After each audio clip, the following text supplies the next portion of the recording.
With summer in full swing, you may be wondering what books to take along on vacation or enjoy right at home.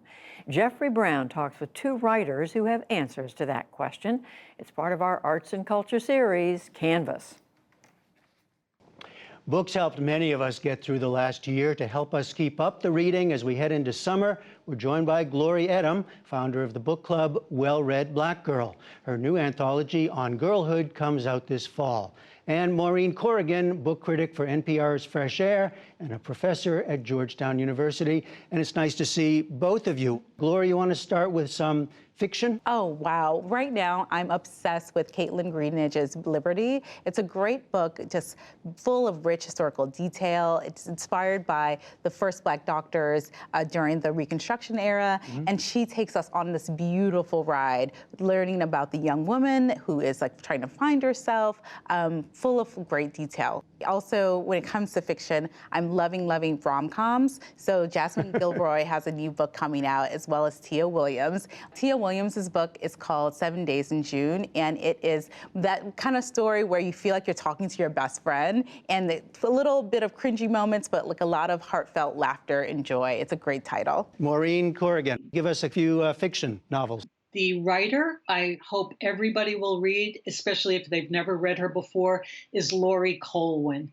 Laurie Colwin died in the 1990s. She wrote 5 novels, 2 short story collections, and 2 collections of food writing. She is wonderful. She is smart. She is so funny and droll and emotionally complex. And 2 of her publishers are reprinting everything she wrote. So I would grab Family Happiness and any of her other wonderful novels to really celebrate what we hope is the end of this pandemic. The other book I'd recommend for the summer is the final revival of Opal and Nev by Dawnie Walton. It's a wonderful kind of simulacrum of a rock oral history. And so it's fun to read because lots of different styles, but also very moving about people trying to pursue their dreams and what they do to try to achieve those dreams. How about a couple of nonfiction picks? Oh, Glory? I am reading Somebody's Daughter by Ashley Ford right now, and it is really insightful. It looks at Ashley's life as she is trying to really understand what has happened between her and her father. Her father was incarcerated, and she's like coming of age and trying to really mend their relationship. It's a very endearing book. I'm also reading Goodbye Again by Johnny Sun, and that's a collection of essays and reflections, and he has stories looking at plants and thinking about what they mean and where they are in the world, or leaving home and being in another space and what it means to welcome others into your home and what you call home. He does a great job of just like welcoming the reader in. Now, Maureen, before we started, you told me you were really immersed in fiction, but how about a couple of nonfiction picks? Yeah, I have a few picks. Republic of Detours by Scott Borchert just came out, and it's about the Federal Writers Project during the Great Depression. Government wanted to put broke writers to work and came up with this idea of putting people to work writing guides to all of the then 48 states. People like Ralph Ellison, Zora Neale Hurston, John Cheever, they were put to work on this project. It's an amazing story, tons of wonderful anecdotes and really vivid writing. I also would recommend Chimamanda Ngozi Adichie's Notes on Grief for people who want to get in touch with, again, some of the heavier emotions of this period that we've just been through. She's writing about the death of her father. She's a spectacular writer, and she really probes those emotions of what it means when life just feels really fragile. I wonder what you see happening now in terms of reading impact from the last year or publication impact. The last few months have been the most diverse list of books that I've seen in my 30 plus years as a reviewer.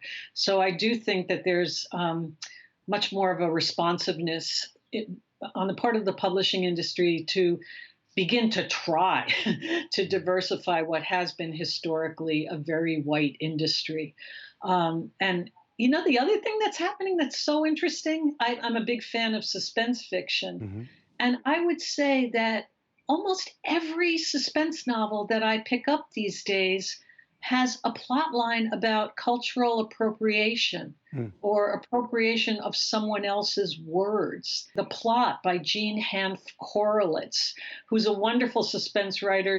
The plot takes place in an MFA program, a lot of resentment and bad behavior, but also then this plot about a man appropriating a woman's words. The Other Black Girl by Zakiya Dalila Harris is also a story about appropriation in part. It's about a young woman of color in the publishing industry, again, historically a very white industry, but it's got this kind of subplot about stealing someone else's story. So I think there's this paranoia out there about people not having control of their own stories, really filtering into suspense fiction.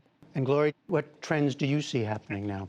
I would agree with Maureen. There is this wave of diversity that's happening and more voices that are focusing on, cultural appropriation, race relations. I am a huge fan of The Other Black Girl. I read that as well. And it also feels like it's more character driven, and there's more essay collections that are also coming out too. I feel like I've been reading so many great essay collections that are focused on abstract topics and memoirs that are not linear in fashion. They're really more experimental and avant-garde in nature. And I think it's great. I think we can do more experimentation when it comes to publishing in that space. All right, Glory Edom, Maureen Corrigan, thank you both very much. Thank you. Thank you.